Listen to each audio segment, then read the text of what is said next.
자, 안녕하세요. 여러분들 반갑습니다. 자, 오늘은 3월 13일이고요. 수요일입니다. 수요일 마감 브리핑 시작을 해보도록 하겠습니다. 네, 현재 22시 55분을 지나고 있습니다. 어제 제가 마감 브리핑을 못 올려드렸어요. 최근에 감기가 심하게 걸려서 컨디션도 좋지 않고 그러다 보니까 잠도 편히 못 자고 그래서 여러모로 상황이 좋지 않았습니다. 그래서 오늘도 좀 늦게 녹화를 하고 있습니다. 네, 어떤 회원님들 양해 부탁드리고요. 자, 간략하게 한번 살펴보겠습니다. 자, 오늘 시장은 분위기는 뭐 그냥 평범했던 것 같아요. 네, 수익 내기 좋았어요. 종목만 선택 잘했으면 수익 내기 좋았던 장이었다. 보면은 상승한 종목이 조금 많죠. 그러니까 체감 지수는 그렇게 뭐 되게 좋았다도 아니에요. 딱 반반입니다, 정말. 네, 딱 반반이죠. 거의 50도 50 반반으로 마감을 했는데 최근에 가장 강했었던 코스닥 150 지수가 H1B의 급락으로 인해 가지고 순간 한번 출렁거렸습니다. 네, 그러니까 초반에 치고 올라가다가 훅 빠졌었어요. 코스닥 150이. 그래서 지금 이렇게 된 건데 이제 우리 정현님 같은 경우에는 제가 최근에 바닥주 지수가 많이 올라서 부담스러워 가지고 가급적 바닥주 중심으로 되었었거든요. 그러다 보니까는 오히려 수익 내기가 좀 더 좋았던 것 같아요. 네. 어제부터 해가지고 막 계속 수익 나고 있죠. 자, 아시아 증시 보면은 전체적으로는 뭐 나쁘지 않았던 것 같습니다. 그죠? 네. 우리 국장도 그랬고. 자, 수급은 사실 뭐 수급만 보고 100% 시장을 예측할 수는 없는데 최근에 확실한 거는 코스피 쪽으로 해서 외국인들의 수급이 그죠? 약간 스탠스가 살짝 바뀐 건 아닌가 이런 생각도 살짝 들고요. 코스닥은 뭐 원래 계속 퐁당퐁당 하고 있었으니까 큰 의미는 없어 보이고 아직까지는. 제 기술적 분석입니다. 코스피 차트인데요. 여전히 과열권이에요. 이거 다 과열권이에요. 계속 과열권이고 과열권이다 보니까 쉽게 올리지 못했던 거예요. 그동안에. 여기 보시면 수많은 선들이 있죠. 정신없어 보이지만 다 정선이거든요. 올랐다가 빠졌다가 올랐다가 빠졌다가 올랐다가 빠졌다가 올랐다가 빠졌다가 또 올랐는데 빨간색 보이시죠? 이 빨간색 여기 보이시죠? 요거 이 라인 네, 저항선 오늘 여기서 딱 정확하게 밀렸습니다. 거기다 이제 볼린저 밴드 상당 돌파 시도가 있었는데요. 종가 기준으로는 이제 볼린저 밴드에 살짝 걸쳤어요. 아래 꼬리도 달렸고 도지 캔들로 마감을 했죠. 네. 하루는 더 봐야 될 것 같아요. 내일 만약에 두꺼운 음봉이 나온다 그러면은 코스피 빠진다고 봐야 됩니다. 내일이 되게 중요합니다, 여러분들. 네, 내일 보고 판단해야 될 것 같고요. 참고로 얘는 볼벤이 이제 월봉인데요. 월봉 기준으로는 지금 볼벤 상단 근처예요. 지금 참고로 1월 달에도 밀렸고요. 2월 달에도 밀렸거든요. 3월 달에는 아직 닿진 않았습니다만 근처입니다. 참고해야 됩니다. 네. 자, 코스닥도 여전히 과열권이고 얘도 마찬가지예요. 얘는 이제 어제 볼벤 돌파가 있었고요. 오늘 지지 테스트가 있었던 거죠. 네, 근데 아래 꼬리를 이쁘게 달았어요. 일단은. 하지만 얘도 마찬가지 저항선 여기. 그래서 저항선은 뚫지는 못했습니다. 그러니까 갑자기 급락해도 전혀 이상하지 않을 자리다 그 말이에요. 그렇죠, 여러분들. 그리고 폭풍 전야 시그널 여기 제가 설명드렸었는데 폭풍 전야 시그널은 제가 만든 거고 보시면 아주 높은 확률로 자 보시면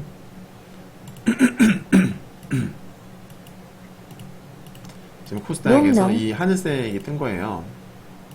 그죠? 네, 하늘색 시그널 뜬 건데 이때는 이제 여기는 코로나 이후 팬데믹 이후에 돈이 막 들어오던 유동성 장세였었잖아요. 네, 유동성 장세일 때는 아무래도 뭐 과열 시그널이 있어도 막 올라갑니다. 이런 것들 우리 무시하자고요. 무시하고 보고 그 외의 것들을 보게 되면 자 폭풍 전야 시그널은 총 3개가 있는데 하늘색은 단기적으로 많이 올랐다. 단기 과열권. 이 형광색과 검정색은 이제 추세가 꺾일 수 있으니까 조심해라. 뭐 이런 의미예요. 당연히 100%는 없습니다. 예, 제가 과거에 하락하동이 나왔던 그 여러 패턴들, 여러 구간들을 제가 분석을 해서 공통적으로 적용되는 어떤 패턴을 제가 발견한 거예요. 발견해가지고 알고리즘화해서 만든 게 지금 이 시그널들입니다. 폭풍 전야 시그널들. 확률은 상당히 높아요. 네, 신뢰도도 높고. 자, 아무튼 이때는 이제 유동성 장세에는 돈이 들어오는 시기니까 그 참고만 하겠습니다. 보시면은 자, 찍고서 찍고 빠지고 뜨고 빠지고 하늘색만 보세요. 뜨고 빠지고 그죠? 네. 확률이 꽤 높아요. 보십시오. 자, 돈이 들어오던 유동성 장세 초반에는 안 먹히지만 중반부터 먹히죠. 이때는 뭐 다 먹혔고 거의. 그리고 지금 오랜만에 뜬 거예요. 그래서 코스닥은 지금 조심해야 될 시기가 맞다. 코스닥은 좀 조심해야 된다 라는 걸 말씀을 드리겠고, 네, 조심해야 하는 게 맞죠. 언제 빠져도 이상하지 않을 그런 자리다. 폭풍전환 시그널 조심해야 된다 이렇게 말씀을 드리겠고, 다만 이게 되게 어려운 건데 아시겠지만은 일본, 대만, 미국 얘네들이 계속 신고가 났잖아요. 유럽도 마찬가지고. 근데 얘네가 신고가 날 때 우리나라 올랐어요, 못 올랐어요? 우리나라 못 올랐어요. 상대적으로 많이 뒤쳐졌습니다. 다들 잘 알고 계시죠? 다른 애들 막 쭉쭉 올라갈 적에 우리는 오른 게 없어요. 그래서인지 모르겠는데 최근에 미증시 대비 상대적으로 강한 흐름이에요. 미국은 여러분들, 미국도 물론 좋았지만, 자, 비교해 보십시오. 코스닥과 코스닥 지수와, 자, 최근에 코스닥과 코스피, 코스닥 150과 비교해 보세요. 코스닥 150은 지금 몇 주째 계속 올라가요. 미친 과열입니다, 지금. 나스닥은 어떻습니까? 나스닥도 올라가긴 했는데, 나스닥은 중간중간에 분명히 21선 이탈도 있었고, 짱떼먹은 몇 번 있었고, 보이시죠? 2월달에. 2월달부터 3월달까지 짱떼먹은 마이너스 2%, 마이너스 2%라기 벌써 몇 번 있었어요. 마이너스 1%, 마이너스 2% 몇 번 있었습니다. 하지만 코스닥 150은 어땠다, 여러분들? 2월달부터 1.8% 한번 빠진 적이 있고요. 그 외에는, 예, 거의 뭐, 무난하게, 심지어 10일 이평선도 깨진 적이 없어요. 그쵸, 여러분?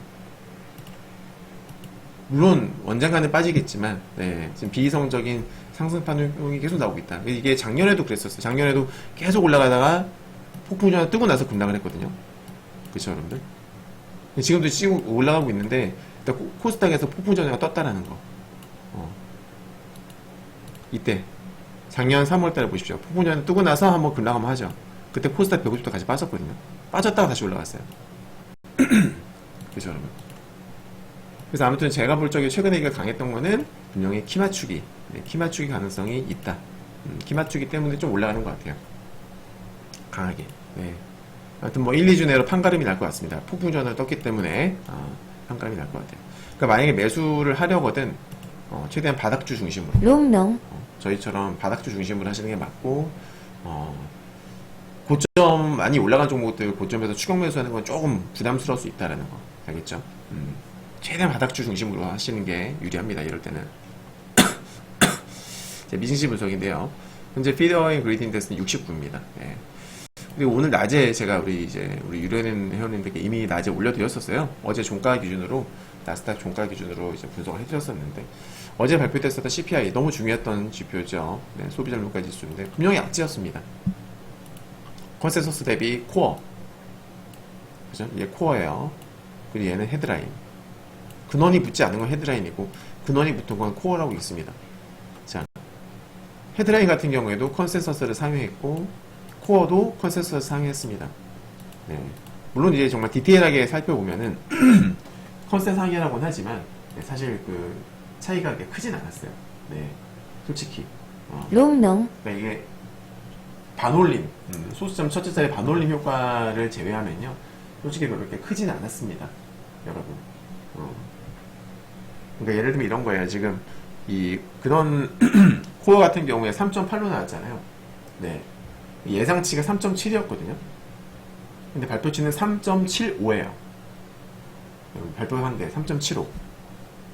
그리고 이 헤드라인 같은 경우에 3.2로 나왔죠. 그죠? 얘는 컨센 3.1이었는데 발표치는 3.15입니다. 마찬가지로. 아까 얘는 3.75고 얘는 3.75예요. 네.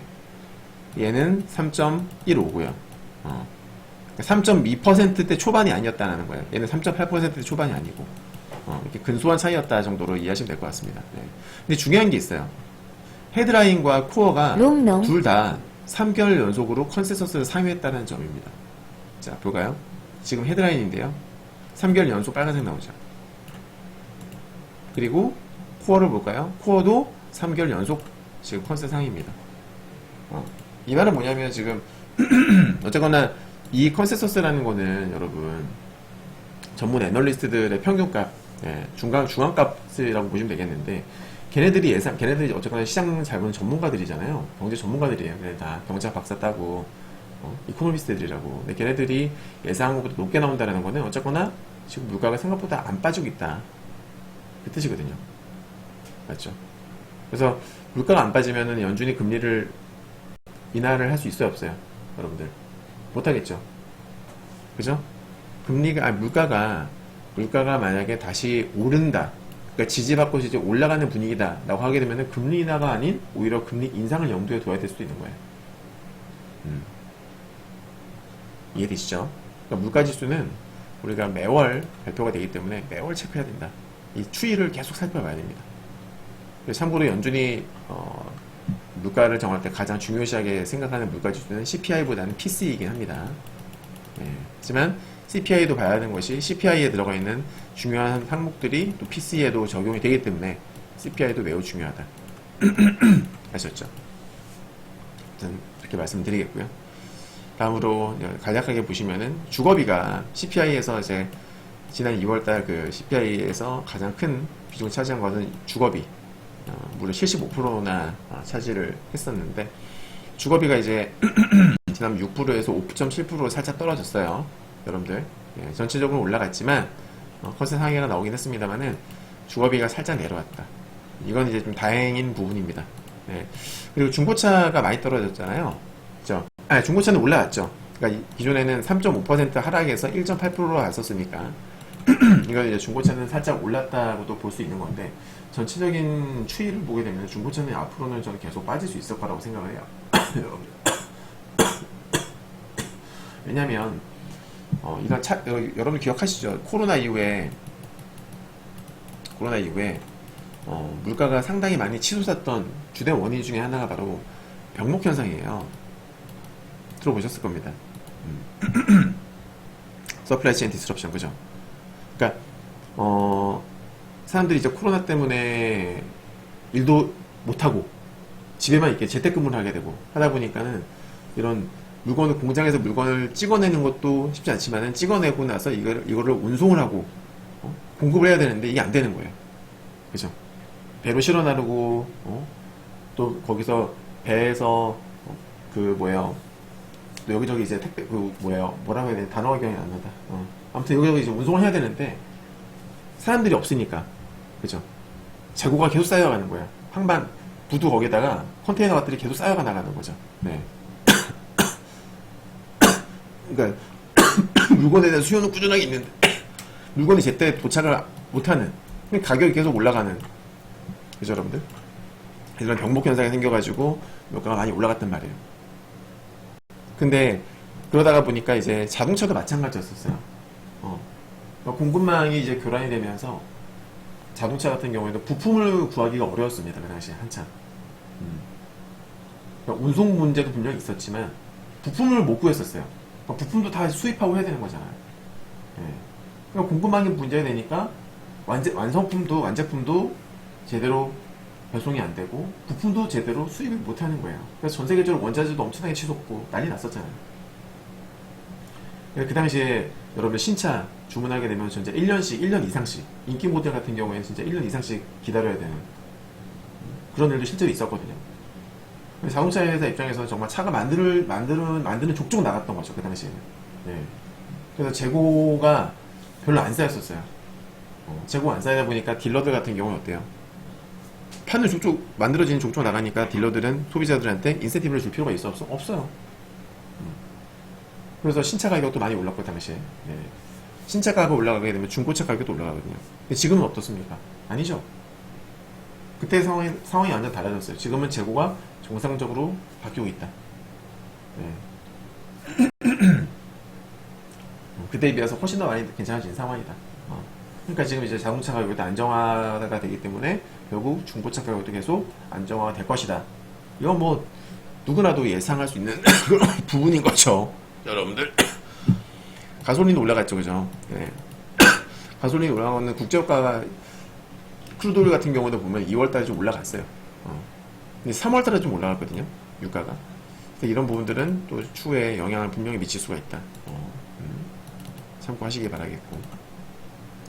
아무튼 CPI는 악재였는데 악재였음에도 불구하고 왜 지수가 올랐느냐 어제 이징시가.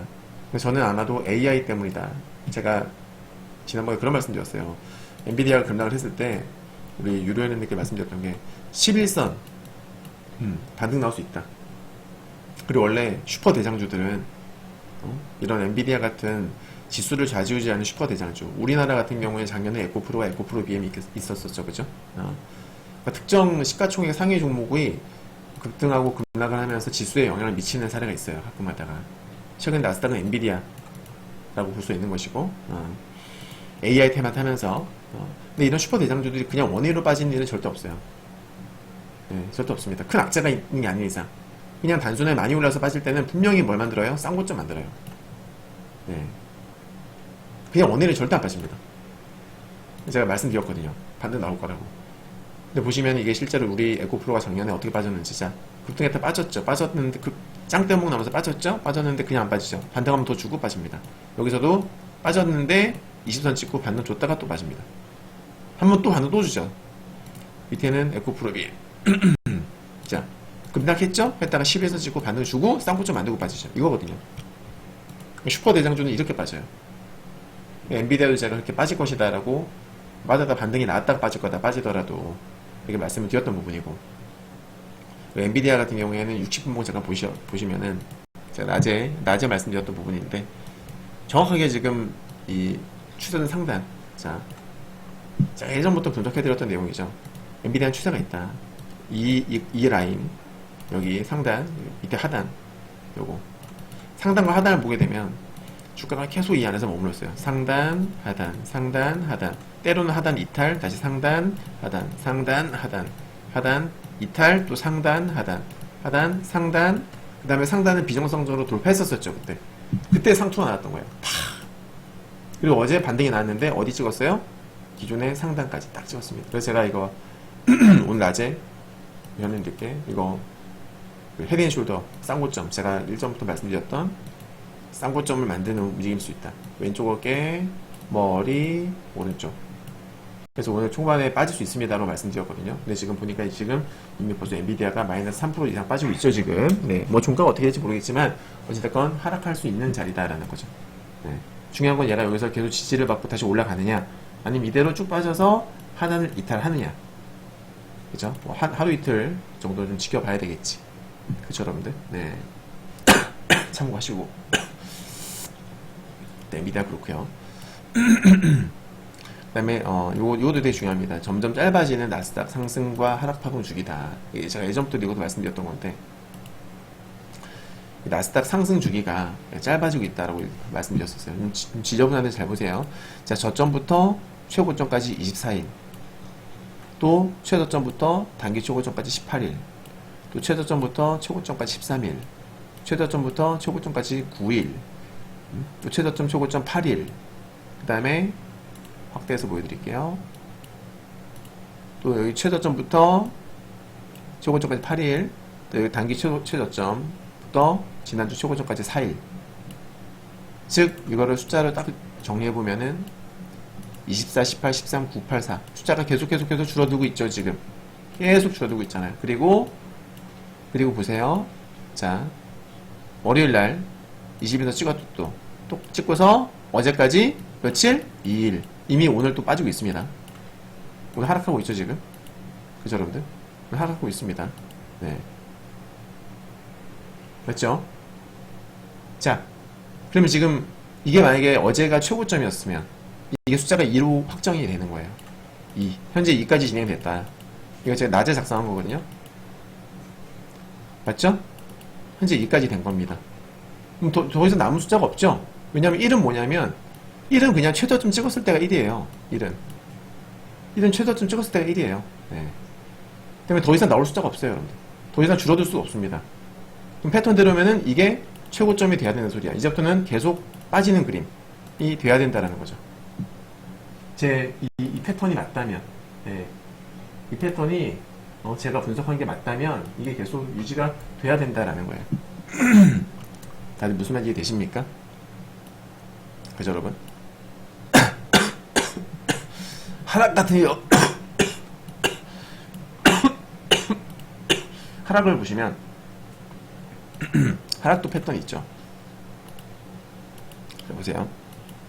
하락 보시면은, 자, 고점에서 4일, 여기서 6일, 고점에서 저저가 6일, 여기는 2일, 4일, 이건 숫자가 좀 이렇게 왔다 갔다 하는데, 2일, 4일, 3일, 그리고 얼마 전에 2일.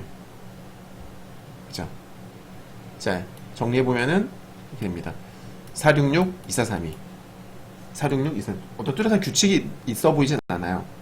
하지만 중요한 건 얘도 숫자가 점점 줄어들고 있는 추세에 있는 건 맞는 것 같아요. 현재 432로 진행 중입니다. 432. 그죠? 이것도 숫자가 1이 나올 수 없죠. 왜? 1은 최고점일 때가 1이니까요. 그래서 어제 찍었던 게 최고점이라면 어떻게 되겠어요, 여러분들? 이때부터 계속 빠지는 거죠. 오늘이 저점이 될 수 있는 거예요, 또. 맞죠, 여러분? 네. 오늘 저점이 되려면 급락을 해야 되겠지. 뭐, 이거는 뭐, 확실치 않습니다만, 아무튼 이런 패턴으로 진행 중에 있다. 라는 거. 그 다음에, 나스닥 100 지수인데요. 헤드앤숄더 패턴 염두에 둬야 됩니다. 자, 왼쪽 어깨, 머리, 어제 반등 나왔었죠, 그죠? 만약 이 상태로 쭉 빠지게 되면은 헤드앤숄더가 완성이 됩니다. 그죠? 이때도 보시면은 왼쪽 어깨, 머리, 오른쪽 어깨 급락하면서 21세 이탈. 맞죠, 여러분들? 네, 항상 이런 패턴이 유지가 되는 건 아니지만은, 실제로 헤드앤숄더는 자주 나오죠. 네, 곧잘 나옵니다, 여러분들. 과거에도 이런 패턴 많았죠. 찾아보면. 아이고, 감기 때문에 진짜 미치겠네. 자, 여기도 보시면, 봐봐요. 자, 왼쪽 어깨, 머리, 오른쪽 어깨 빠지고. 그죠? 헤드앤숄더. 네, 뭐 이렇게도 볼 수 있죠. 이렇게도 이걸 오른쪽 어깨로 볼 수 있어요. 해석하기 나름입니다. 그죠? 이렇게 볼 수 있는 것이고, 그리고 나스닥 종합지수인데요. 지금 추세선 상단 어제 상승으로 인해서 정확하게 지금 추세선 상단 딱 찍습니다. 네. 그리고 이건 S&P도 지금 완전 수렴 추세잖아요. S&P도 보시면 완전 그냥 수렴 추세입니다. 이렇게 딱 고점, 저점.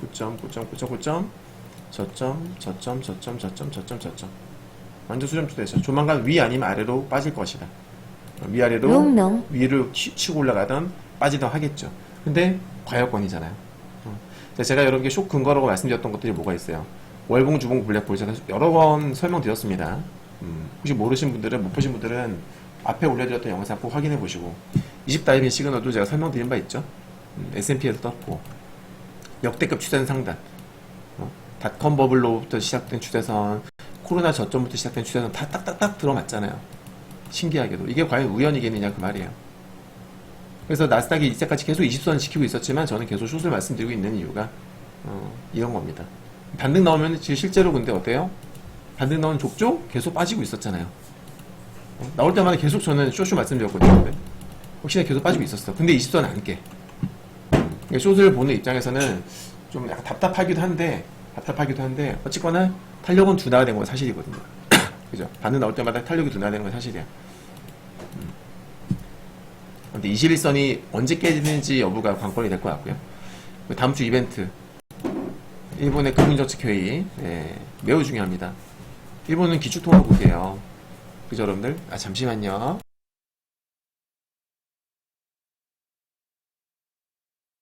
네, 얘네는 이것도 제가 어제 무료카 톡방에다가 막 쭉 올려드렸습니다. 그죠? 물 좀 마실게요.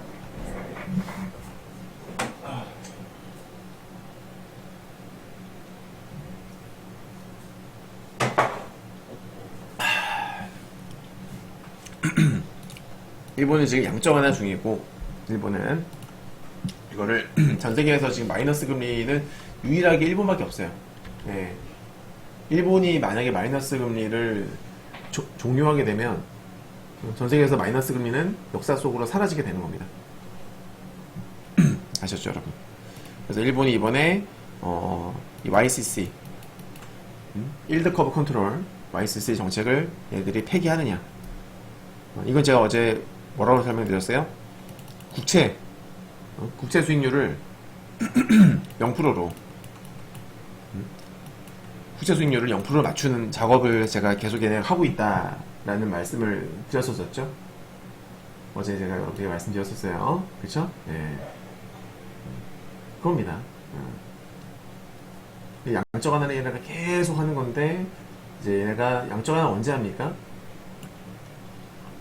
나라의 경제가 침체됐을 때, 안 좋을 때, 그럴 때 이제 돈을, 유동성을 풀어가지고 경제를 살리기 위해서 하는 거잖아요. 유동성을 공급을 해서. 맞죠? 근데 지금은 얼마 전에 발표됐던 그 일본의 GDP 보시면은, 자, 일본 GDP 뉴스를 보시면, 여기 보세요. 경기 침체를 피했다. 당연히 4분기 GDP가 예상과 다르게 0.4% 성장했다. 그러니까 침체라고 생각해서 계속 양적 완화를 유지를 했는데, 보니까는 이제 이거 양적 완화를 유지할 명분이 사라진 거예요. 그쵸, 여러분? 2분기 연속 역성장을 피했다라고 나오죠. 그러니까 이 그림 보시면은, 이거 보세요. 경제가 안 좋아야 양적 완화를 유지를 하는데, 이거 피한 겁니다, 지금. 그렇죠, 여러분. 이렇게. 맞죠? 그래서 지금 다들 이번 다음 주에 예정이 되어 있는, 다음 주 화요일인가요? 언제였었지, 다음 주에? 다음 주에 일본의 화요일입니다. 화요일 오전 11시 30분이에요. 3월 19일 화요일입니다. 11시 30분. 네. 이때 이제 금리 결정이 있는데, 만약에 얘네가 마이너스 금리를 끝낸다, YCC를 폐지한다 라고 하면은, 그동안에 얘네 마이너스 금리를 내가지고, 마이너스 금리 쉽게 말하면 은행에다 돈을 넣을 이유가 없는 거잖아요. 이자를 주는 게 아니잖아. 그러니까 이런 말이 있었던 거죠. 야, 은행에다가 돈 보관하려면 오히려 돈을 더 내야 돼. 누가 은행에 돈 넣겠어요? 그럴 바에 돈을 빼서 어떻게? 주식도 사고 부동산도 사고. 그렇다고 일본의 국채를 사면 돼야 안 돼요? 일본의 국채 수익률도 0%로 유지한다고 했었죠. YCC 때문에. 일본 국채 투자할 필요 없어요. 여기저기 그냥 뭐 기업 같은 경우에는 설비 투자하고, 어차피 은행에서 돈을 빌려도 금리가 지금 여러분 완전 마이너스이기 때문에 돈 빌리면 땡큐죠. 그러니까 열심히 투자하라 그거예요. 경제 살리자 이 말인 거지. 아무튼 사람들 같은 경우 주식도 사고 가상화 코인도 사고 이것저것 다 샀을 거 아니야. 열심히 투자했을 거라고. 그래서 글로벌 자산 버블 현상이 일조했을 거란 말입니다. 이 일본의 엔화가. 근데 얘네가 이제 이걸 종료하겠대. 금리 인상을 하겠대. 만약에 그렇게 하게 되면 어떻게 됐어요? 연준이 그랬던 것처럼, 연준이 코로나 팬데믹 이후에 제로 금리에서 금리를 올리면서 글로벌 주식시장에 폭삭 주저앉았죠. 그만큼은 아니겠지만, 네, 그만큼은 아니겠지만 일본도 금리 인상을 하게 되면은 서서히 퍼져나왔던 돈들이 슬슬슬 흡수가 되겠죠. 그러면 글로벌 자산 시장에 분명히 조정의 명분, 트리거가 될 수 있다 그 말이에요. 이해되셨습니까, 여러분들? 네, 악재로 작용할 수 있습니다. 충분히. 그리고 이제 다음 주에 FOMC가 있는데 금리 동결은 거의 확정이죠. 매번 똑같아요. 그냥 금리 인하 아직까지는 시급하고 데이터 보면서 판단할 것이다. 뭐 안 봐도 비디오입니다. 이런 내용 나올 것이다. 네. 자, 아무튼 그래서 저는 이번 주에도 여전히, 오늘도, 어제도 그랬고 오늘도 그랬고, 저는 나스닥 계속 숏뷰를 유지한다. 이렇게 말씀을 드리도록 하겠습니다. 네. 그리고 국장은 부담스럽지만, 그러니까 최근에 미증시가 막 2% 빠질 때도 너무 잘 버텨왔던 국장이기 때문에 제가 섣불리 지금 국장 숏이다 맛을 못 드리겠어요. 지금 비성이라서. 근데 갑자기 급락해도 전혀 이상하지 않은 자리예요. 근데 아까 말씀드렸던 대로 키 맞추기라면 미증시가 빠지고 말고 무시하고 올라가기도 하거든요. 네. 하지만 조심스럽죠. 언제 빠질지 이 키 맞추기가 언제 끝난다 장담할 수 없으니까. 근데 한 가지 확실한 건 국장이 만약에 볼벤을 이탈하는 짱땜봉이 나오게 되면, 지금 볼벤 근처잖아요. 간당간합니다. 만약에 미증시 빠지고 국장도 볼벤을 이탈하면서 짱땜봉이 나온다. 그럼 그때 조심해야 돼요. 그때는 조심하는 게 맞습니다. 네, 그리고 더 나아가서 21선까지 이탈해버린다. 그거는 조금 이제 위험해지는 거예요. 이 21일 이평선은 정말 중요합니다, 여러분들. 21일 이평선 무시하시면 안 돼요. 추세에서 있을 때 20선이 깨지느냐 안 깨지느냐 진짜 중요한 요소예요. 꼭 명심하시고. 알겠죠? 아무튼 볼벤을 살짝 깨느냐 아니면 강하게 깨느냐 여기서 판가름이 날 것 같습니다. 네, 오늘 마감 비평을 여기서 마치도록 하겠습니다. 감사합니다.